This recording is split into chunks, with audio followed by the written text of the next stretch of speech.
choice.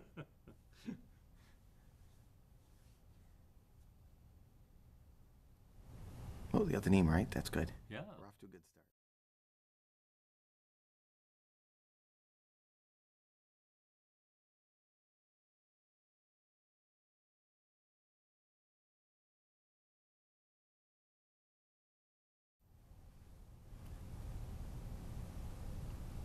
Hi, everybody. I'm Bob Gray, and this is Your City, Your County, our edition for July 8th, 2020.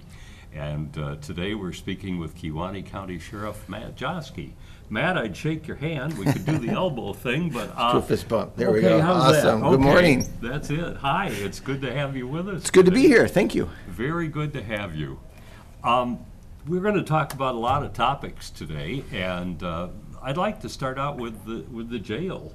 I know that there's still been a lot of discussion as to a new jail for Kewaunee County. What's the status right now? So, we've been working for actually many years on this, and I always try to broaden it out. We talk a lot about the jail, but we have to realize that we're actually talking about what I refer to as the public safety building. So if you go down to 620 Juneau Street in Kewaunee, the building that was built in 1969 is actually called the Kewaunee County Public Safety Building, because at the time it housed not just the jail, but you've got your 911 communication system in there, and you have the administrative offices that were in there. So there's a lot of components to it. So I always try to make sure that we're sort of casting a wider net than just talking about the jail. But really, when we refer to it, the pressing need is the jail. I mean, whether that be capacity or whether that be really the overall integrity of the building, it's really served us well. It's lived out its lifespan. It's a great building, or was a great building. We're still using it, but it's time to have that conversation. And we've started it a few years ago, and I hope we're at a point now where we're really going to start to see some real concrete information, some great tangible outcomes of some of the meetings we've had to really give the community a direction and a focus, a vision of where we hope to take this so that it will serve our community well into the next 20, 30, 40 years. Mm-hmm. Well, I was just adding it up in my head, and it would be 51 years old now, that building. I was back in college then. That's been a few years. You can about imagine the changes. If you think about it just in the context of the average home, all the different changes that have come in, whether that be technology, HVAC systems, plumbing systems, you think of all the changes and now apply that to a correctional facility. And so that's where we're dealing with is a lot of components and infrastructure that are 1969. And there's just, we need to get past it. We need to turn the page. And really what I like to look at is we need to set the table for the next generation. Whatever we do, we want to make sure that it's functional not only for today, but it's functional well into our children's generation. Mm-hmm. And I suppose the way of taking care of criminals or prisoners or whatever you want to refer to them as has changed. You have to worry about, I'm sure, kids and women and men and so on, and keeping those into, I hate to use the word segregated, but divided areas, correct? Right, so you talk about classification. So juveniles, of course, we don't house, nor would we. We have to continue to send those to a special facility for the housing of juveniles. Mm-hmm. We do house both females and males, but you're right, there's certain considerations that I think we're more attuned to than we were 50 years ago, such as the need for mental health treatment, addiction treatment, some of these different services that you need to be aware of and you have to be able to apply, because what we're talking about is changing behavior. So yeah, part of changing a behavior, somebody who made a bad decision and find themselves incarcerated, part of that change in behavior is the incarceration, right? That sense of deterrence. But the other part is we have to address the underlying issues that may be there, whether that's trauma, whether that's addiction, whether that's mental health. We've got to also be able to address that in order to, again, change the behavior. Because 30 days, 60 days, or 120 days incarceration isn't going to change anything if whatever you're struggling with internally doesn't get addressed. Mm-hmm. You're just going to be right back in there. And that's that whole issue of recidivism. And we really want to try to drill down and address that so that we're not continually incarcerating the same people over and over. And that's typically what we have in any community, but even in Kewaunee County, where we're typically incarcerating about the same 1% to 2% of our population. Mm-hmm. I mean, there are a vast majority of people that have never been inside that jail, nor will they ever be inside that jail. Or don't want to be inside that jail. But then you have another portion of our population that, because of the decisions they're making, and then into a deeper point, why they're making the decisions they're making, they just keep getting involved in the system. So we've got to do better at getting the resources to them to keep them out of the system and allow them to live fulfilling lives and be active members of our community. What other, I know people, when they think of the sheriff's department, they think of sheriff and the deputies and so on. What other personnel are involved with trying to remediate some of the problems that these people are having? So we really rely on a lot of collaboration because, again, we are law enforcement. So yes, we've got, all the different divisions of patrol, investigations, school liaison, jail, dispatch, our administrative, clerical side of the house. We've got a lot of great people, but when we start talking about, some of these things about mental health and treatment and alternatives, we've got to start looking at our partners. Some of the people we collaborate with, like human services, like the court systems and the probation and parole, juvenile intake. There's a lot of different people that's their specialty. So we have to make sure that we're not trying to duplicate services, but really look at, even in our small community, where do those existing services exist, and where can we bring them into our world to try to provide that kind of assistance. So it's not necessarily adding more staff or spending more money. It's looking at what we have here and better coordinating it to bring those resources to bear to provide better outcomes. Mm-hmm. With this new building that has certainly been talked about, whatever you call it. Mm-hmm. I'm sorry, my memory is short. I don't know what to call it. But anyway, this new building, would some of those people be assigned to that building, or are they just going to come for visits? Right, so we want to make sure, we talk a lot about spaces. So we talk about creating this facility that has the proper spaces, whether that be the proper spaces for classification and segregation, so that you've got your high risk, medium risk, low risk, males versus females, of course. So these classification definitions, as well as having spaces for things like continued education, job services, AODA, mental health services. So you're making sure that you've got the versatility in the configuration, that no matter what changes in the next 50 years, that space can adapt to it. Mm-hmm. So we just want to make sure that we're not being too rigid in how we're defining or creating these spaces, that in 10 years or in 20 years they become ineffective. Mm-hmm. So we want to make sure that whatever we do, it has the versatility, that it remains effective and remains versatile enough to serve whatever changes in our culture or society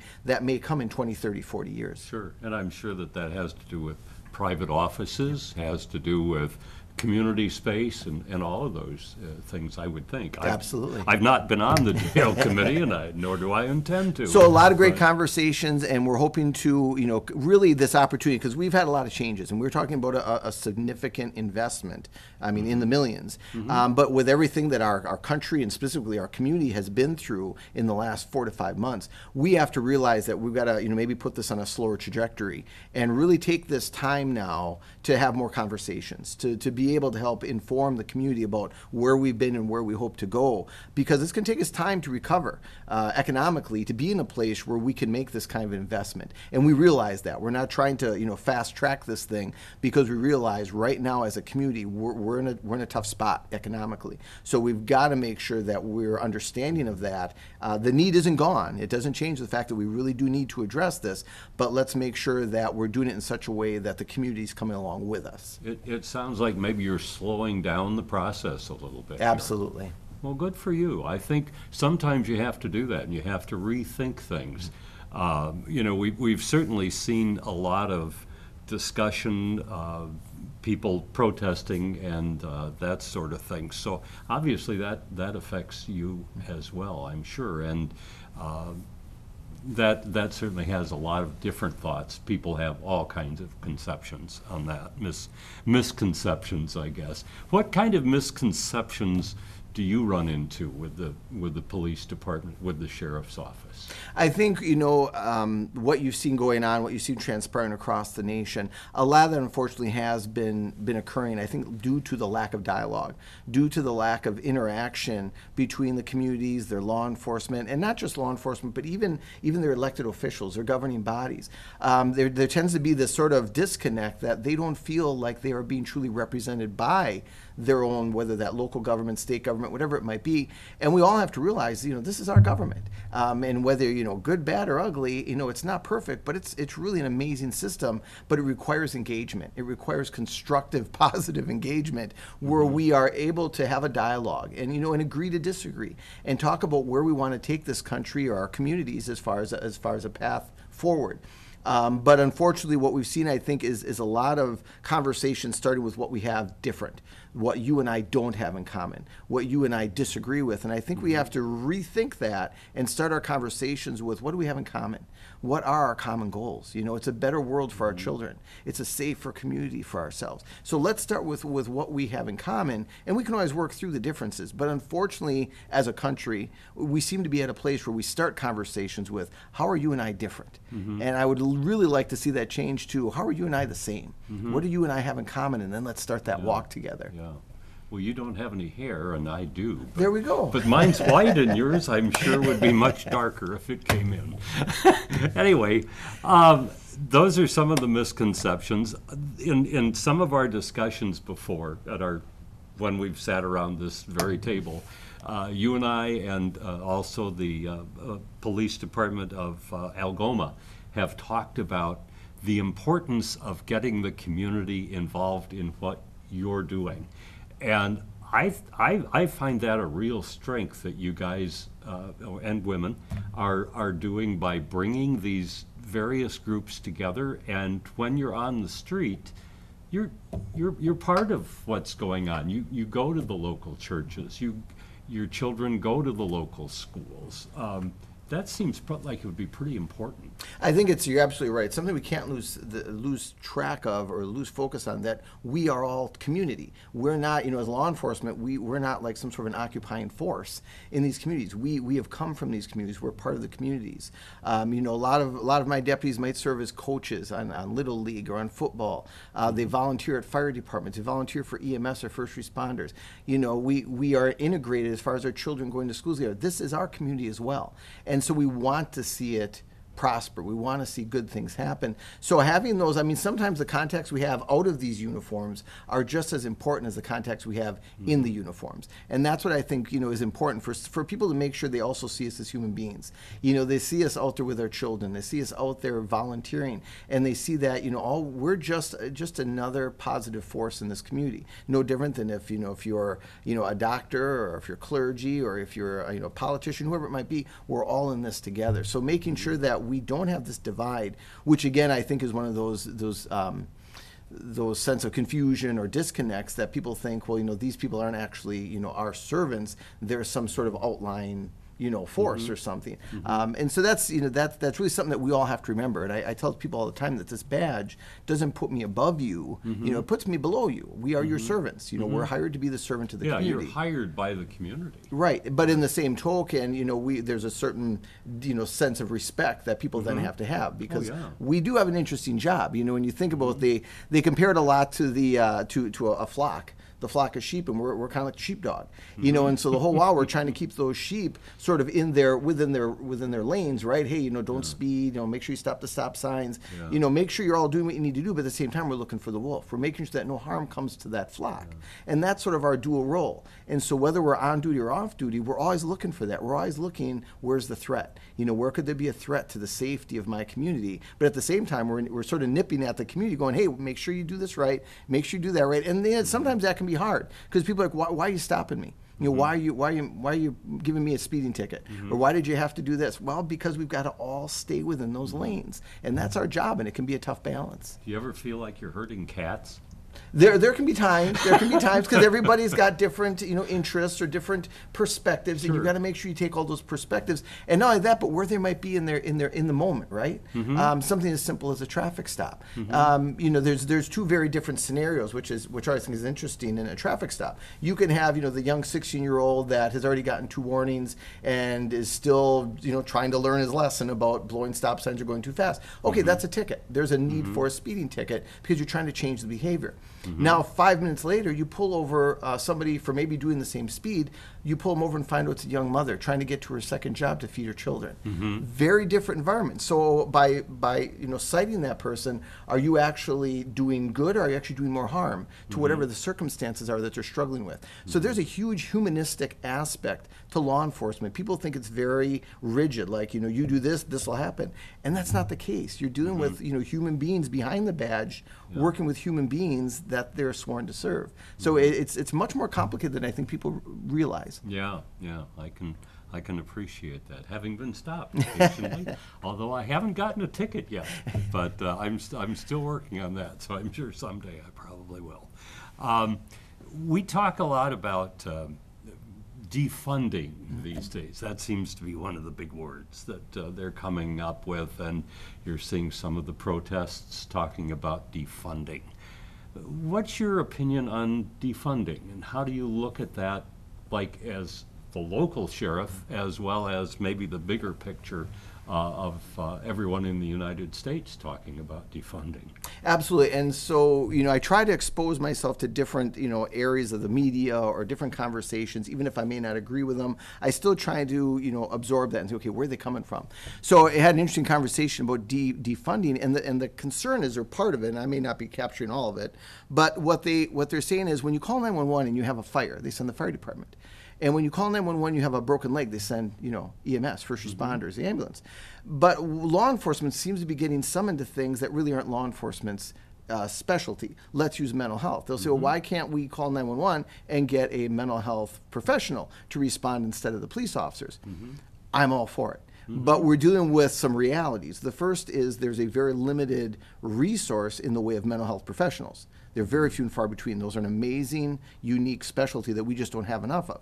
So that's the first part. The second part is when we get the calls for that kind of behavior, it may be actually manifesting itself with somebody, throwing furniture around, or somebody, screaming, yelling down the street. Well, we have, for no other reason, we have to be able to stabilize the scene. We have to make that environment safe, make that person safe, and stabilize that person. Then we can transition and say, okay, what are you dealing with? Okay, you're dealing with an addiction issue. Let's get you over to this specialty. Or you're dealing with a mental health issue. Let's get you over to that specialty. But to say that law enforcement shouldn't be in the mix at all, I think is somewhat naive.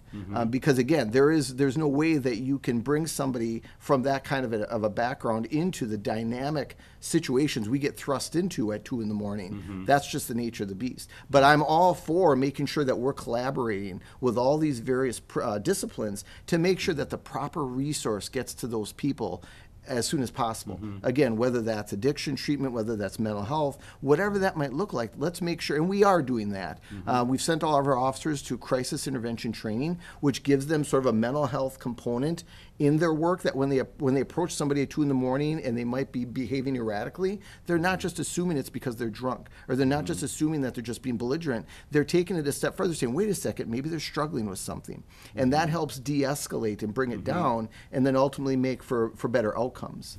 So the defunding, I get what they're trying to do, but they're sort of taking an all or nothing approach. And I think that there's a conversation to be had to say, yes, we should be responding, or we shouldn't be solely responding to some of these complaints, and we need to work closer with our counterparts in mental health or in addiction treatment or whatever it might be. But to just take us out of the picture, it's not realistic. Yeah, and I kind of look at that word defunding, and that bothers me.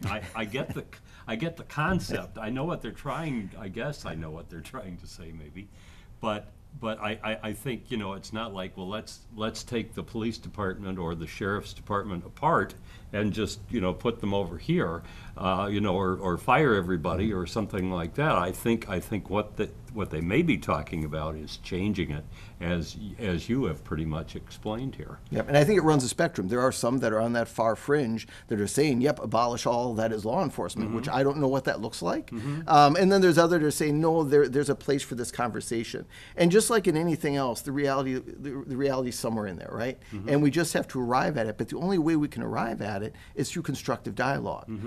Some of the behavior we've seen, that's not getting us closer to anything. So I'm eager whenever anybody asks to have a conversation, because it's only through that respectful dialogue that we can start to peel away some of the unknowns, maybe the misconceptions, and really get to the truth of it. Do people do that with you? Absolutely, absolutely. I just had a young lady contacted me and asked for a series of questions. She actually is one that was coordinating the protest down in Kewaunee, and so she had a series of questions, and it was very respectful. I answered the questions. That's the kind of thing that has to happen.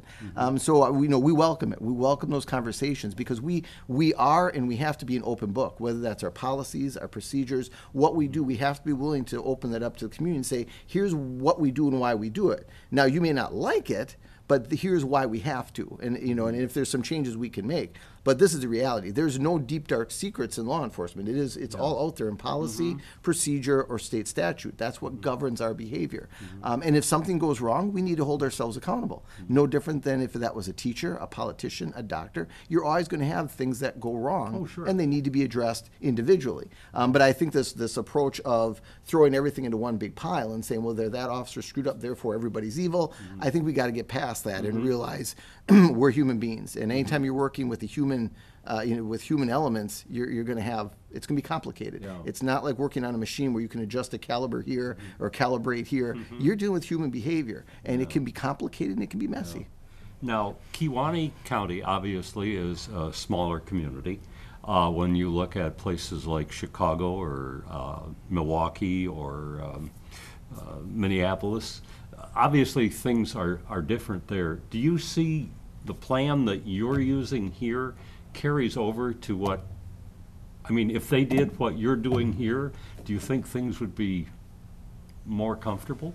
I think it would, and just like, in the state of Wisconsin, we always say everything starts local. Everything is local. Emergency and everything has to be local. So when you bring it into a larger community, you just got to be able to break it down to local, whether that's a precinct, a neighborhood. This can all start, but it has to start at that smaller level and then organically grow. You can't do this from the top down. You can't just declare some edict to say we're all going to get along or we're all going to have stronger relationships. It starts with each and every one of us. That every time we're out there, I always use the phrase of depositing into the bank of good faith, that everything you do, whether that's a traffic stop or whether that's a contact, you do it in such a way that you're building up the respect and the relationship. You're adding to what we call the bank of good faith. That's sort of that ongoing balance that people have trust and faith in you. But that takes everybody at every opportunity to do the right thing, because sooner or later something's going to go bad.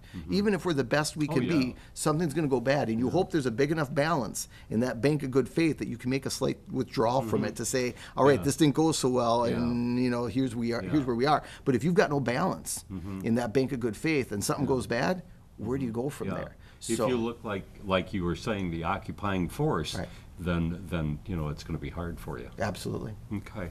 I don't know if you've heard or not, but we're kind of in a pandemic right now. Not too many people know about it, but I know a few people have heard. How's that affecting your department? So, we immediately took a lot of actions. The big thing was in our correctional facility in the jail that we had to make sure that we keep those clients that are in the jail as well as our employees as basically isolated, as safe as we could. So we changed up some schedules to keep officers sort of in separate schedule blocks in case there was some sort of a spread. At least then we had some redundancy versus having the potential for it to spread through the entire department. So we did some very creative scheduling to be able to, again, maintain those distances, not only physically, but even as far as work cycles. We had to pretty much, limit any sort of access into that jail. Again, for the sake of the inmates, we had to keep them in the most secure, isolated, safe environment. So we, a lot of cleaning that went on. And as far as myself, really from getting out, you don't want to ever lose that human interaction. And that was hard for me because I love being out there and talking to people, but realizing that there's just some common sense steps. And I've spoken to those many times to everybody. I said, we don't have to lock ourselves into our closets, but we also don't have to go out there and start, licking doorknobs. There's a balance, right? It's common sense stuff that we've all been doing most of our lives, that if you're not feeling good, stay away. If you're with somebody that might be vulnerable, keep a distance. We've got a great public health. Cindy Kinnard at Public Health has given some great direction. She's really done her best to try to give out clear directions of what we should be doing as local government within our buildings and our facilities. I think we've done a great job. We've had no cases come out of the jail. And even as a county, when you look at our cases, I think we're up, maybe in overall positives, but when you look at recoveries, it's almost everybody's made a full recovery. You know, I think we've managed it very well as a county. So I think we can be very proud of the steps that we've taken to minimize it, and yet we've opened up for businesses, right? We're all able to do what we're doing, but we're a common sense group of people, and I'm very proud of that. Yeah. I think, you know, when you look at the maps that they show on TV of, you know, what states are in more trouble and everything else, you know, and Wisconsin's not perfect by any means, but it seems like we're doing better than a lot of the states are doing. Sure, and a lot of that again has to do with that sense of respect we have for each other. That I know I'm a very healthy person, but you know I realize that there are others out there that may not be. And so we've had this conversation early on about freedoms, and I'm a big one about my personal freedoms. But you always have to balance your freedoms against your accountability to your next person. So yes, I have my freedoms, but I know that if I'm not feeling well, I'm accountable to you, and I don't want to get you sick. So it's that balance of our freedoms, which we all take very, very dear to our hearts, but you also have to balance those against, okay, is my exercising my freedoms putting somebody else in jeopardy? And I think we have, as a community, done a great job of finding that balance. When we're able to exercise our freedom, when we're out, by ourselves or out for walks, wherever we are, but then when we're back inside closed settings, we realize we've got to have distances, and I think we found a good balance that have kept us in a good place. Yeah, yeah. And I find too that with wearing the mask and so on, you're really protecting the other person more than you're protecting yourself. I've had people say to me, "Oh, well, okay, put that mask on if you want to," but I thought, I'm protecting you. Sure. So I think people have to consider that. So sounds like we're working through that process. Absolutely. And hopefully we'll have a serum or something going on here pretty soon. You've been away for a couple of months, actually involved in the pandemic yourself, being part of the National Guard. And I don't want you to become a spokesman or anything for the National Guard. And I know there's always that concern. And, talk to my commander, he'll answer the questions. But what can you tell us about your service with the National Guard and the pandemic? There are a great number of men and women, soldiers out there that are doing some amazing work around the state. And I was very blessed and honored to be able to serve with them. For about 2 months, I was out there around the state, going out to the various communities, setting up test sites. And it really gives you a great appreciation really for the state of Wisconsin, to be able to go to these far reaches of the different parts of our state and see so many amazing people. It didn't matter where we were, whether we were down the southeastern portion, northwestern portion, all points in between, and you got to meet with communities and set up these testing sites, and you saw the same thing over and over again. Just some amazing people trying to do what's best for their community. So it was a great honor, it was a great, great privilege, and I was very appreciative that I was allowed to now come back and get back into this role again, because as we speak, there are men and women that are out there continuing those tests. So we have soldiers out there continuing these tests today, and they will be continuing. So we should continue to be grateful and remember, that they're away from their families, that they're making these sacrifices to do these testings and to try to bring a sense of ease, and confidence to those communities, so they know where this is, where this isn't, and to what level they need to be concerned. So, I was so proud to be part of that work, but again, glad to be back here in this capacity. Yeah. How long are some of them serving for in those positions? Some of those were activated early on. I was part of the voting. So we go back to spring elections. Okay. We were activated for the elections, and then some subsequent to that for different missions. So really, as a whole, our Wisconsin Guard has been on one mission or another activated literally this entire year. Yeah. So how amazing is that? What an amazing organization that they can adjust and serve in those capacities. And it was neat for them to see us in our uniforms saying, okay, you're not just about maybe flood relief, or you're not just about serving overseas, in support of our national forces, but you also do these things. So the versatility, I was just so proud to be part of that.